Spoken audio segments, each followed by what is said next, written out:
Bienvenidos a cada uno de ustedes y una vez más, qué grato placer poder una vez más contar con su presencia, con su atención en la presentación de esta nuevo tópico, nuevo tema en el libro de Apocalipsis.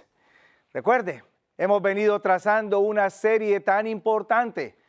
La hemos titulado Voces y Señales del Tiempo del Fin. Y la hemos basado en el libro de Apocalipsis y hemos también a la misma vez explicado y ayudado y hemos tratado de hacerla entender a través del uso de la palabra de Dios y cómo la palabra de Dios se explica a sí misma. En este momento quiero una vez más poder brindarles a ustedes un mensaje adicional de parte del libro de Apocalipsis. Nuestro enfoque continúa siendo el mensaje de los tres ángeles. Y en este día vamos a hablar acerca del mensaje del tercer ángel. Un mensaje bastante particular, bastante especial, pero que es esencial entenderlo. Antes de entrar al estudio de nuestra palabra, o de la palabra de Dios mejor, vamos a inclinar nuestros rostros. Vamos a pedir la bendición de nuestro Dios. Querido Padre, como en las ocasiones anteriores, una vez más, Padre, queremos venir delante de ti porque queremos, en primer lugar, darte las gracias por la oportunidad de poder presentar esta tu palabra y a la misma vez por la atención de cada uno de nuestros amigos, nuestros hermanos que nos están acompañando y a la misma vez, Padre Santo, implorar también la bendición tuya y la dirección de tu Santo Espíritu. Permita que este estudio una vez más pueda ayudar a complementar la comprensión que hemos venido adquiriendo y que pueda, Padre Santo, a la misma vez ayudarnos a tomar decisiones importantes en nuestras vidas espirituales. Todas estas bendiciones, Padre Santo, las pedimos en el nombre de Cristo Jesús. Amén. Mi querido amigo, no sé en qué momento o si en algún momento usted haya escuchado algún tipo de mensaje que posiblemente le haya sonado bastante fuerte, quizás bastante aterrador, pero que a la misma vez tenga firmeza en lo que se haya dicho.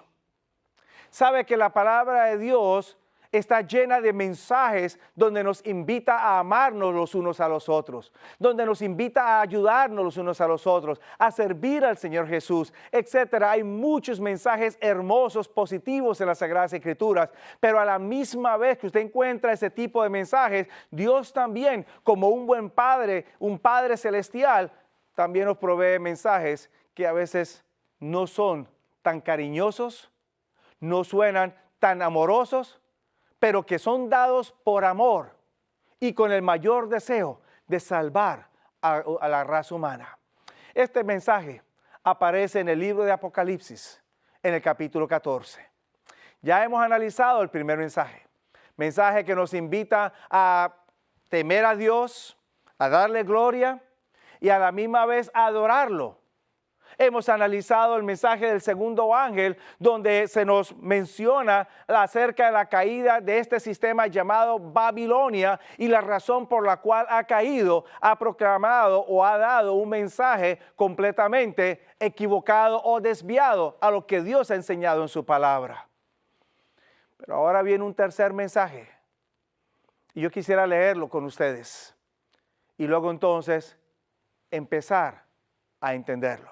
Acompáñeme con sus Biblias allá desde la comodidad de su hogar, a través de la pantalla de su televisor o de su computador. Los que están aquí presentes, aquí conmigo, los invito una vez más al libro de Apocalipsis capítulo 14 y el versículo 9 en adelante. Y otro tercer ángel les siguió diciendo con gran voz: si alguno adora a la bestia y a su imagen y recibe la marca sobre su frente o sobre su mano, también éste beberá del vino del furor de Dios, el cual es derramado puro en la copa de su ira, y será atormentado con fuego y azufre delante de los ángeles santos y delante del Cordero. Y el humo de su tormento asciende por los siglos de los siglos. Y no tienen reposo día y noche los que adoran a la bestia y a su imagen, y el que toma la marca de su nombre. Aquí está la paciencia de los santos, los que guardan los mandamientos de Dios y la fe de Jesús. ¿Qué mensaje? Un mensaje bastante fuerte, pero con mucha firmeza. ¿Qué quiere decir este mensaje, mi querido amigo? ¿Por qué Dios brinda un mensaje que suena como si fuera una amenaza, cuando en realidad es solamente una advertencia para que usted escuche y pueda entonces tomar nota y a la misma vez tomar la precaución necesaria para no cometer el error que menciona este mensaje? Este mensaje, mi querido amigo, no solo es fuerte, también es extenso. Y es por esta razón que este mensaje va a ser presentado en dos partes. La primera parte será la primera mitad y la analizaremos en este momento. La segunda parte o la segunda mitad la analizaremos en la futura presentación, que espero y desde ya lo invito para que me acompañe y podamos juntos realizar esta actividad aquí con la palabra del Señor. Este mensaje me da una advertencia y la he llamado una advertencia muy solemne, porque este mensaje me advierte a mí acerca de tres elementos. El primer elemento es la bestia. El segundo elemento es la imagen de la bestia. Y tercer elemento es la marca de la bestia. En otras palabras, el mensaje del tercer ángel me advierte a mí contra dos poderes que ya usted y yo hemos estudiado, y también con la marca distintiva o la señal distintiva que nos caracteriza a estos poderes. Analicemos estos tres elementos y luego entonces empezaremos a explicar el contenido de ellos. En primer lugar, la advertencia solemne del mensaje del tercer ángel me llama a mí a tener cuidado con adorar a la bestia y adorar a la imagen de la bestia. Es interesante, porque aunque el capítulo 13 me dice a mí que la tierra adora también al dragón y adora a la bestia y adora a la imagen de la bestia, el capítulo 14 en el mensaje del tercer ángel me advierte contra la adoración de la bestia y contra la adoración de la imagen de la bestia. ¿Será que estará bien adorar al dragón? Obviamente, la identidad del dragón me deja saber a mí que no es una opción. O adoro a Dios o adoro a Satanás. Pero ¿por qué la imagen de la bestia? ¿O por qué la bestia?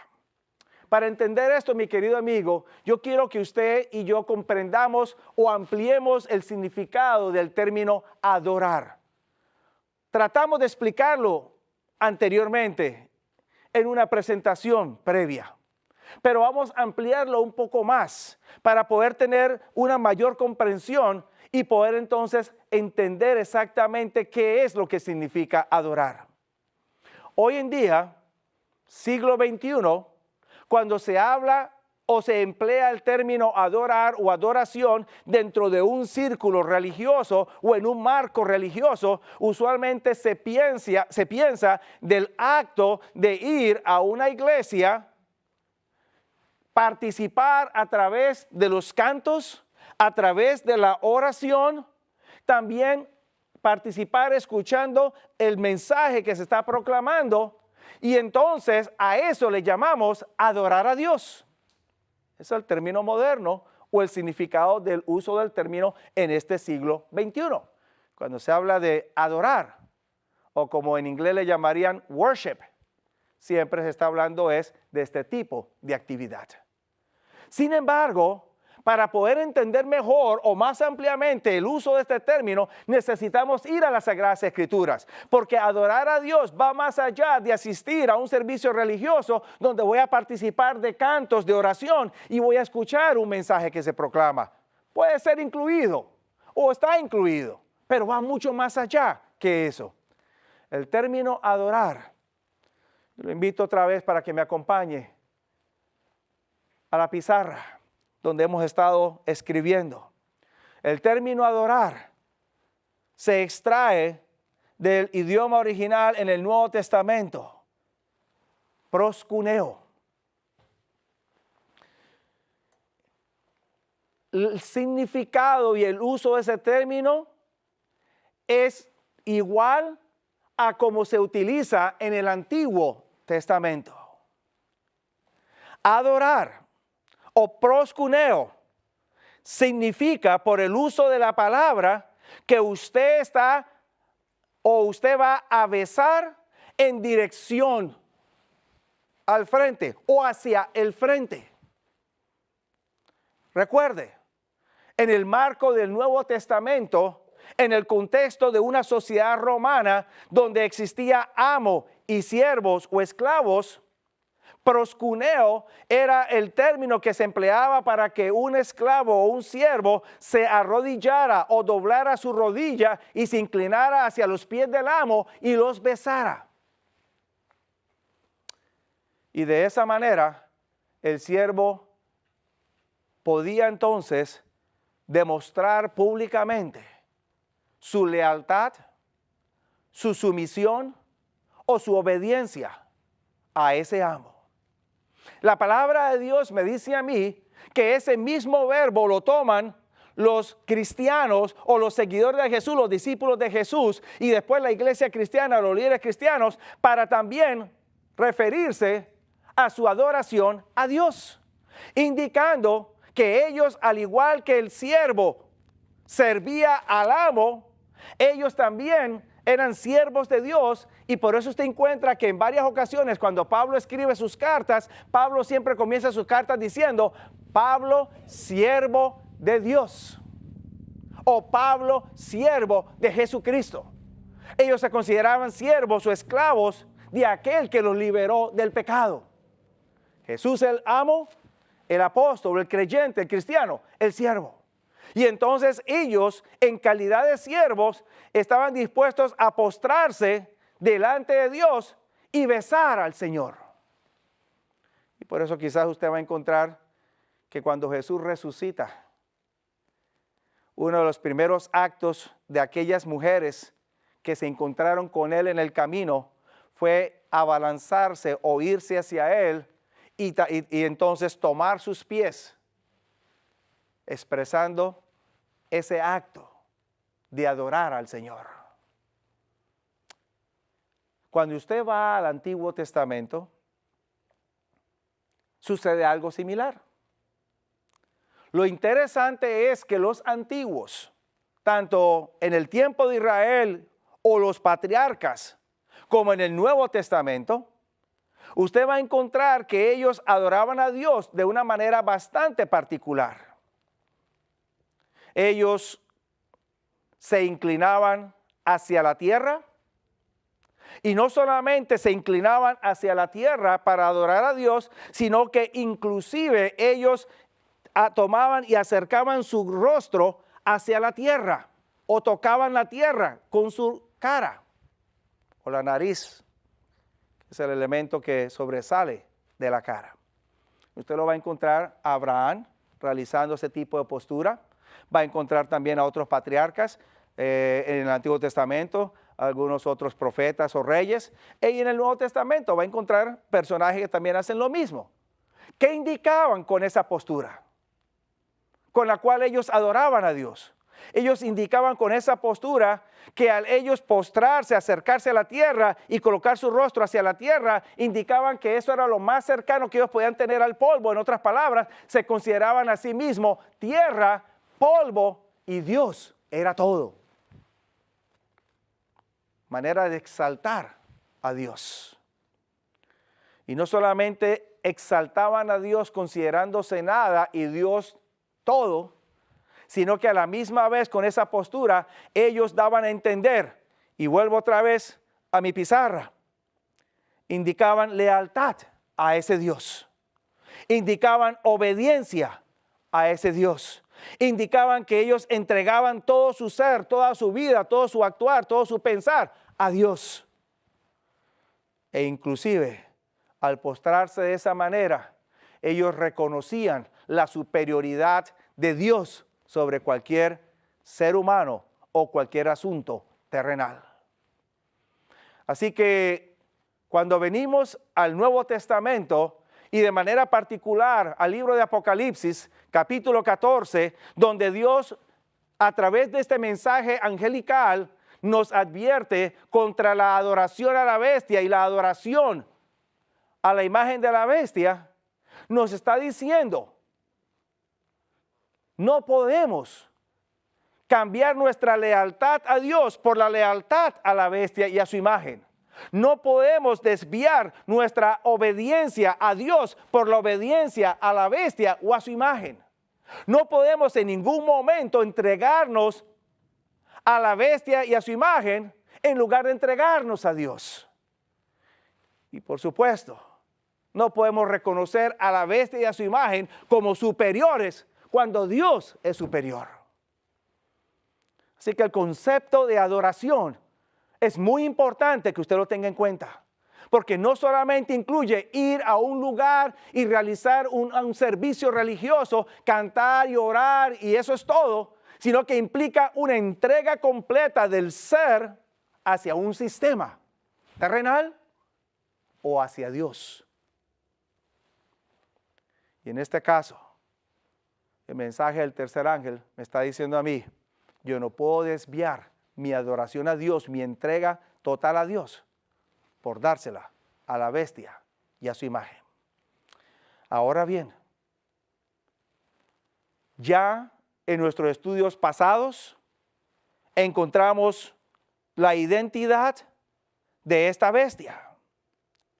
Un sistema que surge a principios de la historia de la iglesia cristiana, que desafortunadamente desvía a la iglesia cristiana, adopta prácticas y creencias que no son enseñadas en la Biblia y que a la misma vez pretende servir a Dios y seguir a Dios, y aquellos que no aceptan las enseñanzas o la estructura o la dirección de este sistema son perseguidos.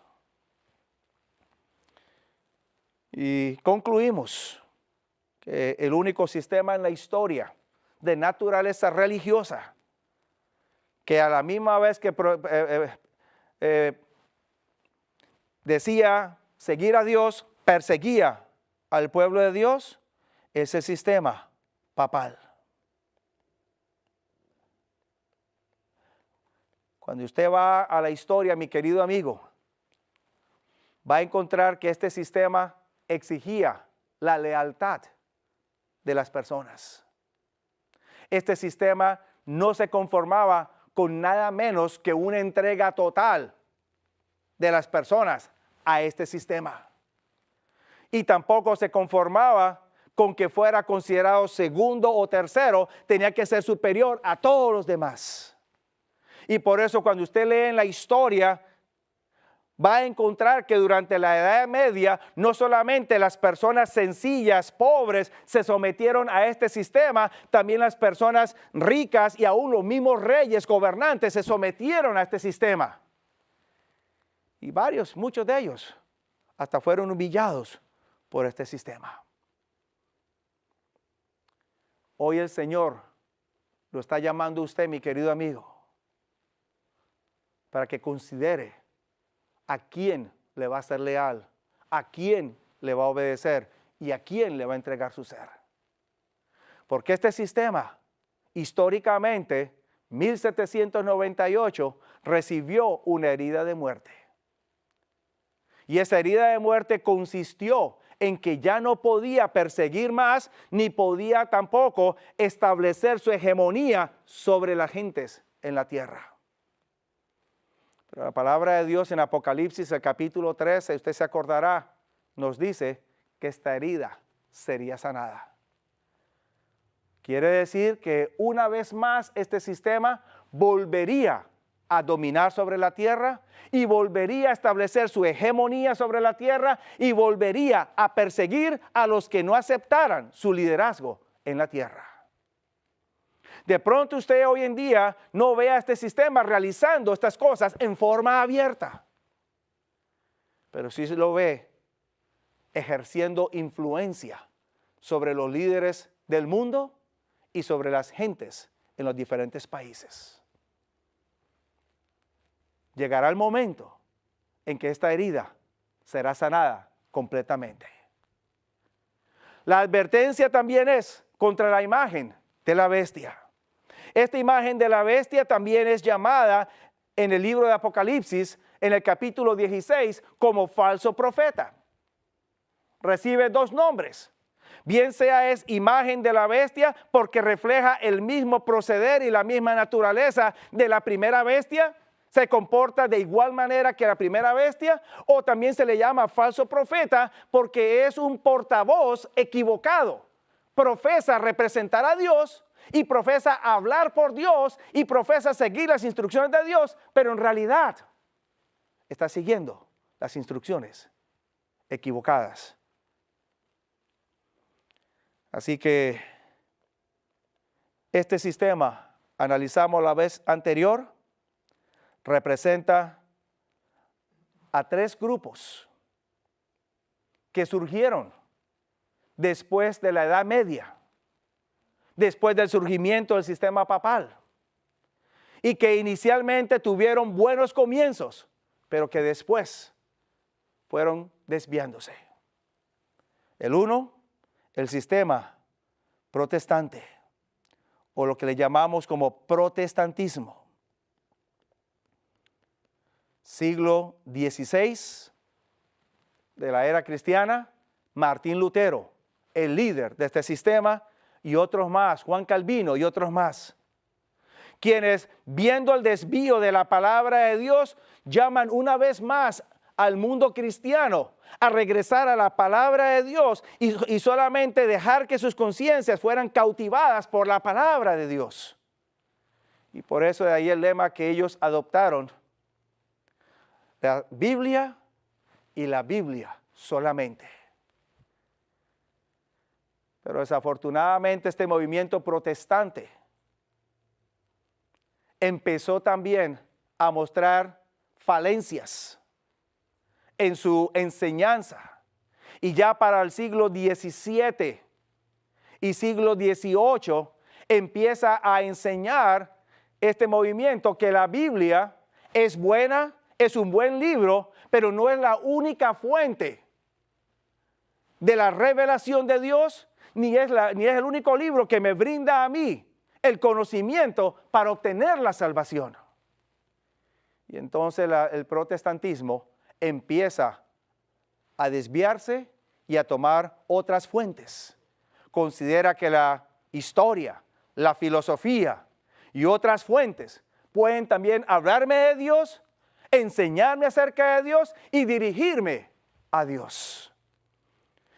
Y es este protestantismo que ya para mediados de 1800 está bastante desviado de la palabra de Dios, hasta el punto que no se sabe si creen o no creen en la palabra de Dios, y entonces lleva a otros movimientos a que surjan. Entre ellos está el movimiento de Charles Darwin o Carlos Darwin, el evolucionismo. Un individuo que nace en una iglesia cristiana, se cría en una iglesia cristiana, pero termina hablando acerca de evolución o promoviendo evolución. Otros movimientos que surgen también durante esta época. El mundo está confuso. La palabra de Dios no es claramente tenida o entendida. Y están aquellos, como algunos líderes, que consideraban que la Biblia era una historia de hadas. Dios sí existe, pero la Biblia es una historia de hadas y Dios simplemente está por allá lejano y ni se preocupa por nosotros. El movimiento deísta que usted encuentra en la historia. Y otros más, porque el protestantismo ya no se sujeta a la Biblia y no está dando un sonido certero al mensaje que inicialmente comenzó con Martín Lutero, Juan Calvino y otros más. Y es por eso que a finales del 1800 surge un nuevo movimiento, digámoslo, en protesta al protestantismo. Y este movimiento se llama el movimiento evangélico. Los evangélicos y los protestantes no son lo mismo. Son dos grupos diferentes. Si los quiere quizás tratar de identificar, les voy a mencionar algunos nombres. No lo hago en forma de crítica, solamente lo hago para que usted pueda identificar y entender la diferencia entre el uno y el otro. Por protestantes, usted puede encontrar iglesias como la luterana, episcopal, anglicana, presbiteriana, metodista. Todas estas son iglesias protestantes. Pero de ellas surge un grupo que ahora quiere hacer más énfasis en el evangelio y en la conexión con Dios.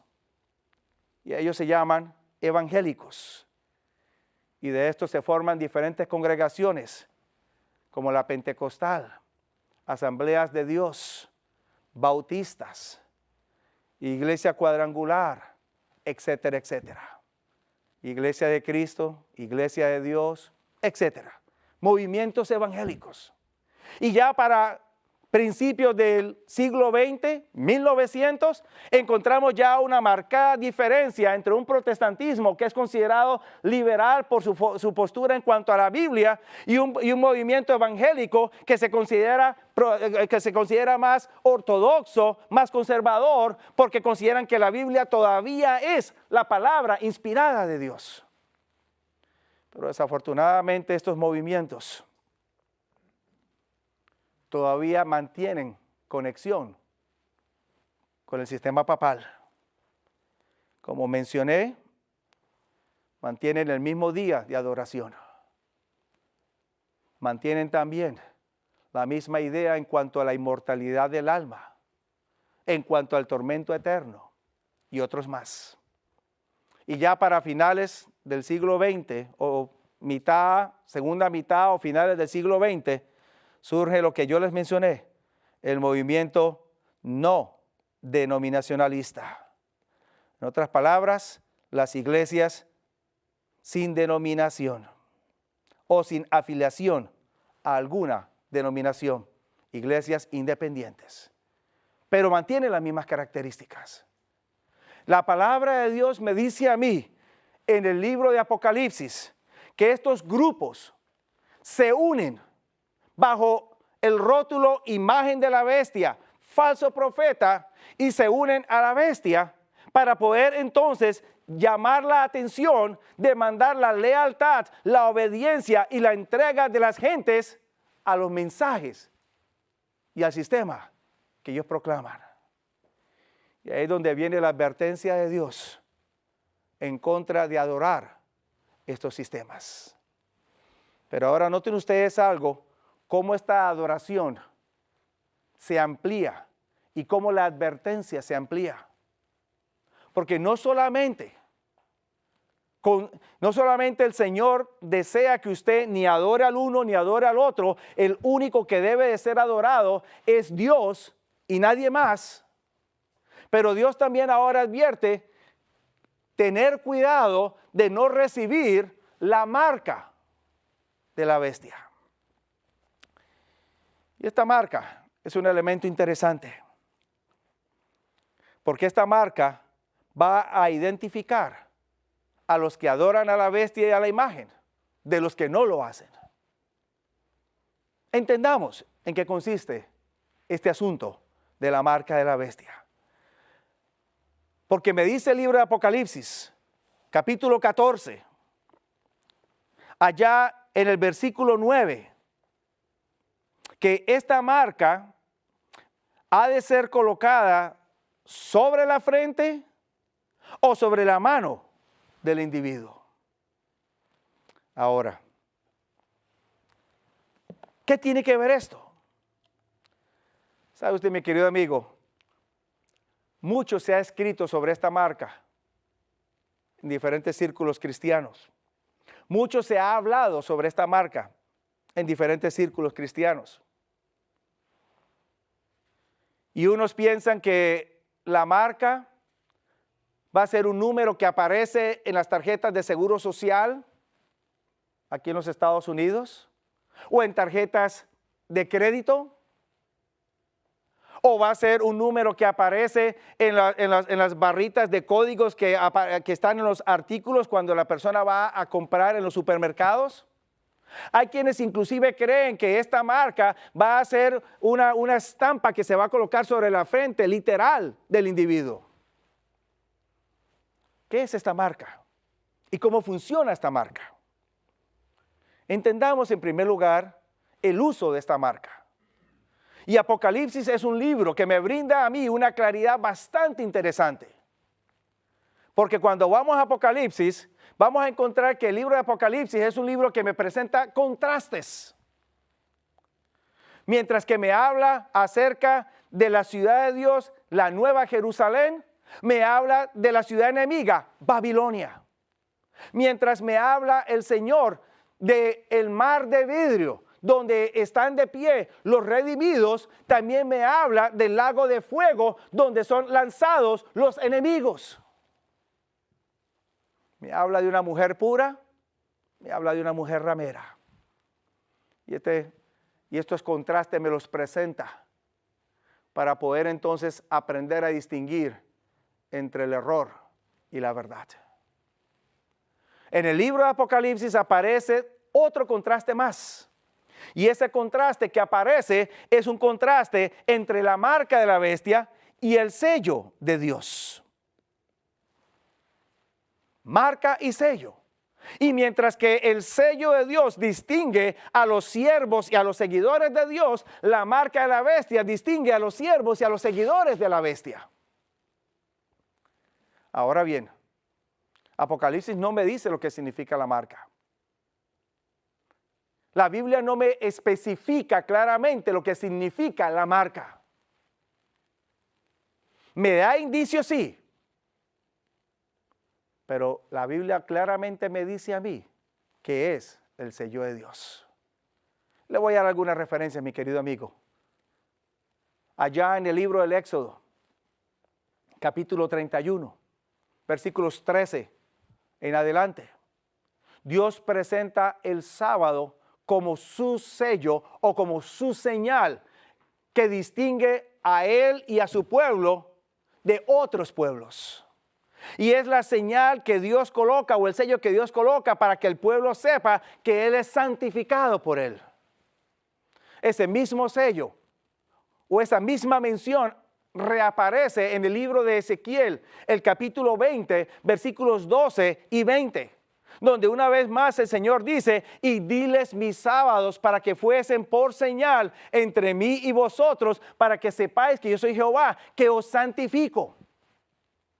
Distinguía al verdadero pueblo del falso pueblo. Y cuando venimos al mismo libro de Ezequiel, vamos a encontrar que hay un contraste en el capítulo 8 y 9 que nos empieza a ayudar a entender la diferencia entre el sello y la marca. Porque mientras que se presenta en el capítulo 8 y 9 del libro de Ezequiel a aquellos que se postran y adoran al sol, los que no hacen esa actividad reciben el sello de Dios. O sea, hay una distinción entre observar y adorar al sol y observar y adorar a Dios en el sábado. según el libro de Ezequiel, capítulos 8 y 9. Cuando vamos al Nuevo Testamento, vamos a encontrar que en el Nuevo Testamento el pueblo de Dios una vez más va a ser sellado. Y al igual que el pueblo de Israel fue sellado, al menos los justos fueron sellados en el tiempo de Ezequiel, previo a la destrucción de Jerusalén, en el tiempo final, el pueblo de Dios una vez más va a ser sellado previo a la destrucción de este mundo. Apocalipsis 7 se lo menciona. Y ese sello es colocado sobre la frente de los justos. Ahora bien, mientras que el sábado es presentado como el sello de Dios, no es una marca física en el cuerpo, o en una tarjeta, o en algún otro elemento físico. Es el día que reconoce a Dios como creador y como salvador. La marca que está en contraste con el sábado. Entonces me presenta otro día que está en conflicto por la adoración a Dios. Y ese día es el domingo. Mi querido amigo, de pronto usted está escuchando esto por primera vez. No se perturbe, pensando que ya en este momento, si usted va a la iglesia en domingo, ya está marcado. Si entiendo correctamente Apocalipsis, esta marca será impuesta cuando las autoridades declaren oficial y por ley que hay que guardar ese día como día de reposo. Léalo en el capítulo 13 de Apocalipsis, versículo 15. Aquel que no reciba la marca será objeto de muerte. Y en segundo lugar, no podrá comprar ni vender, sino el que tenga la marca sobre su frente o sobre su mano. Ahora bien, cuando llegue el momento en que usted sea obligado, entonces empiece a entender que la marca va a ser colocada. Pero en este momento, cuando las leyes todavía no están dictaminando que usted debe de observar el domingo por obligación o de lo contrario vendrán consecuencias, Dios le está dando a usted este mensaje en este momento, es para que usted escuche, entienda, vaya a la escritura, entienda por qué el sábado es tan importante para Dios desde el mismo comienzo y va a seguir por la eternidad. Y entonces tome su decisión de servir a Dios, ser leal a Dios, entregarle su ser a Dios, siguiendo los principios de Dios, no los principios establecidos y apoyados por el ser humano. Ahora, otro detalle que quiero que tengan en cuenta. Hay una distinción entre el sello de Dios y la marca de la bestia, porque el sello de Dios es colocado en la frente solamente. La marca de la bestia, me dice la escritura, es colocada en la frente o en la mano. O sea, hay una opción para la marca de la bestia, frente o mano. No hay opción para el sello de Dios, simplemente en la frente. ¿Qué significa ser colocado en la frente? ¿Qué significa ser colocado en la mano? ¿Y qué involucra todo esto? Yo quiero invitarlo para que me acompañe a la palabra de Dios. Yo quisiera que usted fuese conmigo y analizase conmigo algunos pasajes bíblicos. Lo vamos a leer brevemente. El primer pasaje aparece allá en el libro de Jeremías, capítulo 31, verso 33. Primero vamos a entender por qué la frente, por qué el sello de Dios es en la frente y por qué la marca de la bestia puede ser colocada en la frente. Capítulo 31 de Jeremías, verso 33. Dios, hablándole al pueblo a través del profeta, les dice lo siguiente: mas este es el pacto que haré con la casa de Israel después de aquellos días, dice Jehová. Daré mi ley en sus entrañas y escribirélas en sus corazones. Y seré yo a ellos por Dios y ellos me serán por pueblo. Entienda algo, mi querido amigo. los hebreos utilizaban diferentes órganos del cuerpo para identificar las funciones que eran otorgadas a otras partes o que se debían de realizar. Por ejemplo, ellos utilizaban el término corazón para referirse a la mente. Y de ahí que ustedes y yo hoy en día utilizamos el término corazón para referirnos a asuntos sentimentales, cariño, etcétera. Te quiero con todo mi corazón, cuando en realidad el corazón lo único que hace es pompear sangre y dar vida, pero en realidad donde usted piensa, usted ama y usted analiza es con la mente. Así que la frente es el lugar donde Dios escribe su ley, para que entonces el individuo pueda cumplir con los principios divinos y pueda vivir en armonía con los principios de Dios. Otro pasaje que usted va a encontrar, lo vamos a leer allá en el libro de los Hebreos, capítulo 10, versículo 16, que es prácticamente una repetición. Esto no es un asunto solamente del Antiguo Testamento, mi querido amigo. Esto es un asunto tanto del Antiguo como del Nuevo Testamento. En otras palabras, es un asunto bíblico que no solamente tiene que ver con Israel, tiene que ver con los cristianos, tiene que ver con todo aquel que profesa creer en Dios y que quiere servir a Dios.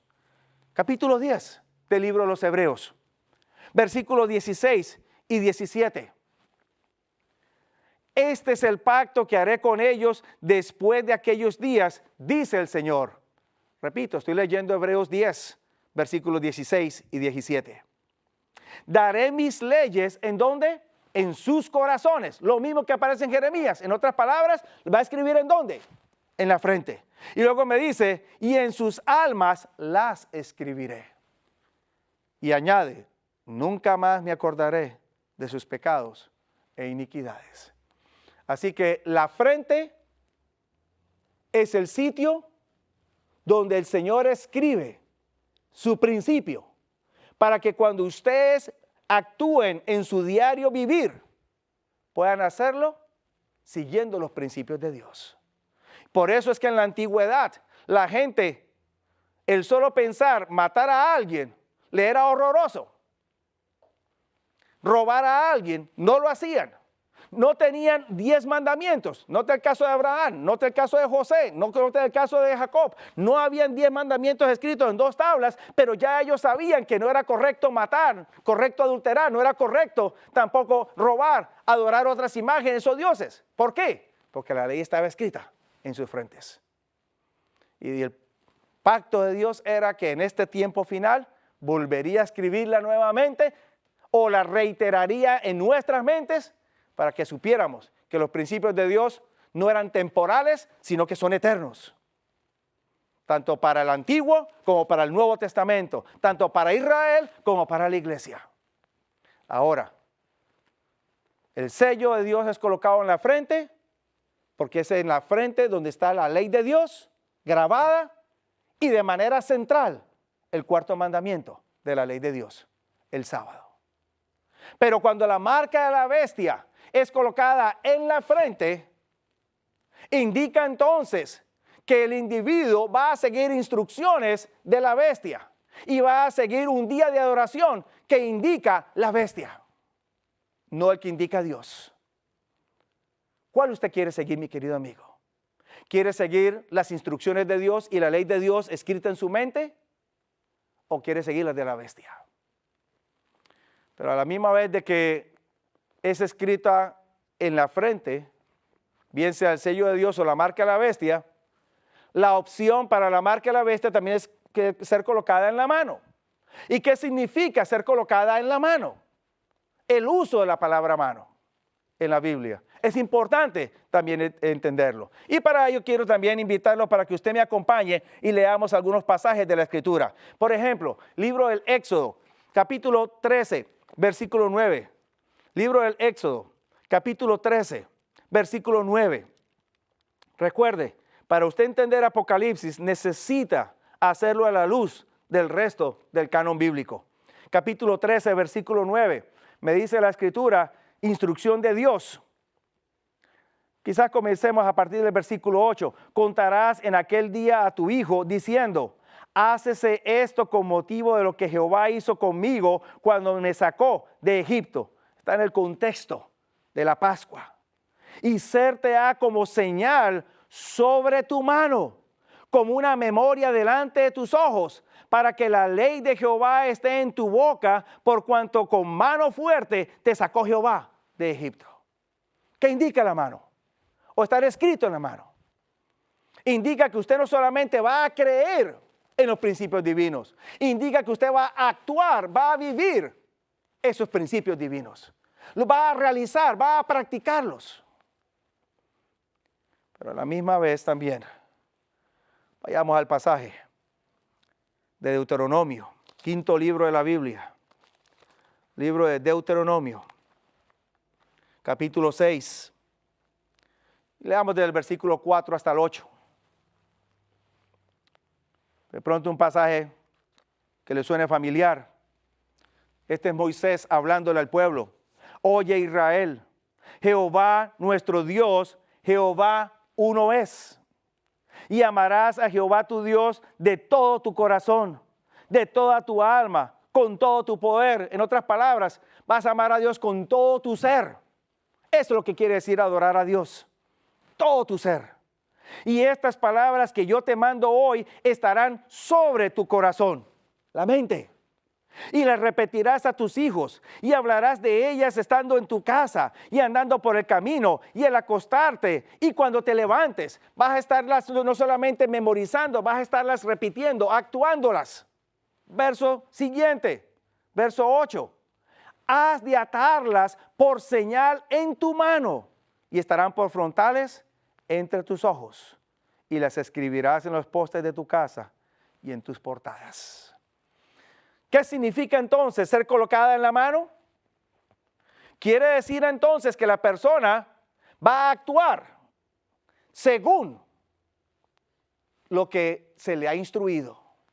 No solamente lo va a creer, no solamente lo va a aceptar, también va a actuar en armonía con esa instrucción.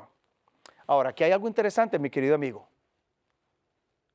Porque la palabra de Dios también me dice a mí que hay algo negativo que se identifica con el uso de la mano. Y ese algo aparece allá en el libro de los Números, y le voy a dar la referencia, libro de los Números, capítulo 15. En el libro de los Números, Dios me presenta a mí que hay dos tipos de pecado. El primer pecado aparece en el versículo 24. Y será que si el pecado fue hecho por yerro, en otras palabras, por equivocación, con ignorancia de la congregación, entonces habrá sacrificio y habrá mediación y será perdonado el individuo. Pero luego entonces está el segundo tipo de pecado, verso 30. Mas la persona que hiciere algo con altiva mano, así el natural como el extranjero, a Jehová injurió. Altiva mano quiere decir a propósito, sabía lo que estaba haciendo. Y la tal persona será cortada de en medio de su pueblo. En otras palabras, dos tipos de pecados.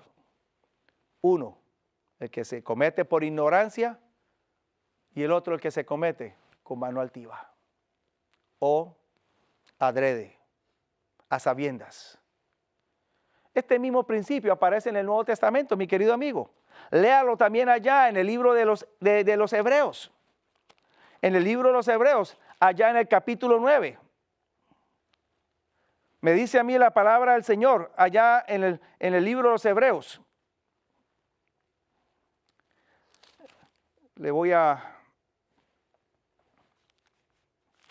Capítulo 10 del libro de los Hebreos, versículos 25 y 26. No dejando nuestra congregación, como algunos tienen por costumbre, mas exhortándonos, y tanto más cuanto veis que aquel día se acerca. Ahora note el versículo 26. Porque si pecáramos voluntariamente, o sea, mano levantada, después de haber recibido el conocimiento de la verdad, ya no queda sacrificio por el pecado. O sea que esta situación no solamente del Antiguo Testamento, también es del Nuevo Testamento. Ahora apliquémoslo al asunto de la marca de la bestia, mi querido amigo. ¿Por qué la opción entre la frente y la mano? La opción es porque mientras unos van a actuar sabiendo que está mal a conciencia, pero van a aceptar la marca de la bestia y van a seguir las instrucciones de la bestia, y por eso la marca va a ser colocada en la mano. Sabiendo que está mal, a conciencia lo hacen. O adrede lo hacen. ¿Por qué es colocada en la frente? Porque en la frente ellos han permitido que se les grabe los principios, las instrucciones, las normas de la bestia, sin saber que eran equivocadas. En otras palabras, en ellos se repite la misma historia de Adán y Eva en el principio. Cuando usted lee 1 Timoteo capítulo 2, Pablo me aclara que en el principio, mientras que la engañada fue Eva, Adán no fue engañado. Léalo en 1 de Timoteo capítulo 2. Eva pecó por yerro. Fue engañada. Su mente fue confundida. Pero cuando Adán peca, Adán sabía lo que estaba haciendo. Sabía que estaba mal. Y más sin embargo, decidió tomar y comer el fruto para seguir con la misma suerte de su compañera. En el tiempo final, mi querido amigo, van a haber solamente dos tipos de cristianos. Todas estas diferentes denominaciones, grupos religiosos, aunque quizás mantengan sus nombres, pero la ideología va a seguir adelante. Y solamente van a mantenerse dos grupos de cristianos. Uno, los que reciban el sello de Dios, porque van a seguir los dictámenes de Dios y van a cumplir con los principios divinos, incluyendo el sábado, séptimo día de la semana, cuarto mandamiento. Y aquellos que o bien sean engañados por el sistema papal o el sistema protestante, sistema evangélico, que siguen las mismas ideologías, los mismos conceptos, o aquellos que van a actuar sabiendo que están equivocados, guardan un día equivocado, pero que prefieren más bien evitar ser atormentados, ser perseguidos, y prefieren entonces aceptar este otro sistema. No sé dónde usted se encuentra, mi querido amigo, en este momento. No sé si usted se sienta confundido. La palabra de Dios es diáfana. Y no creo que sea ninguna coincidencia que en este momento usted me esté escuchando esta presentación o también las presentaciones anteriores. Dios lo está llamando a usted, porque Dios desea que usted conozca este evangelio, que usted conozca este mensaje. Y en la medida en que nos estamos acercando rápidamente al tiempo del fin y a la segunda venida de Jesús, que usted tenga la oportunidad de poder salir de algún sistema confuso y aceptar la claridad del evangelio del Señor. Con esto en mente, lo invito a un detalle más, mi querido amigo. Porque no solamente el mensaje del tercer ángel me da a mí una advertencia solemne. Cuidado con adorar la bestia, o cuidado con adorar la imagen de la bestia. Solamente puedo adorar a Dios, entregarle mi ser a Dios, mi obediencia, sumisión, etcétera, solamente a Dios. Cuidado con recibir o aceptar la marca de la bestia. En otras palabras, necesito tomar la decisión de seguir y recibir el sello de Dios, guardar el día que el Señor me ha presentado, a diferencia de otro día que es extrabíblico, no encuentra apoyo bíblico, sino que también a la misma vez de que hay una advertencia, el verso 10 me presenta ahora consecuencias a esa advertencia. El verso 10 me dice que aquel que decida adorar la bestia y a su imagen y recibir la marca, va a beber del vino del furor o de la ira de Dios, que es derramado puro o sin mezcla en su copa, y será atormentado con fuego y azufre delante de los santos ángeles y delante del Cordero y su humo asciende por los siglos de los siglos y no tiene reposo, día ni noche, los que han tomado esa decisión. ¿Qué significa esta consecuencia? ¿Qué significa, mi querido amigo? Que aquel que decida seguir a la bestia y a su imagen va a beber del vino de la ira de Dios. ¿Qué significa eso? ¿Qué significa que va a ser atormentado por los siglos de los siglos? Y su humo va a ascender y no va a haber reposo día ni noche. Querrá decir entonces que el Señor, un Dios de amor, como lo presenta la Escritura, se va a satisfacer o se va a gozar de ver a sus criaturas sufrir, ser atormentadas por toda la eternidad, por los siglos de los siglos. ¿Qué quiere decir con que el humo del tormento va a ascender? Yo quisiera de manera particular hacerle una invitación a usted en este momento. En la próxima presentación que vamos a tener, vamos ahora a trazar la segunda mitad de este mensaje. Vamos a hablar de esa consecuencia o consecuencias de recibir la marca o adorar a la bestia.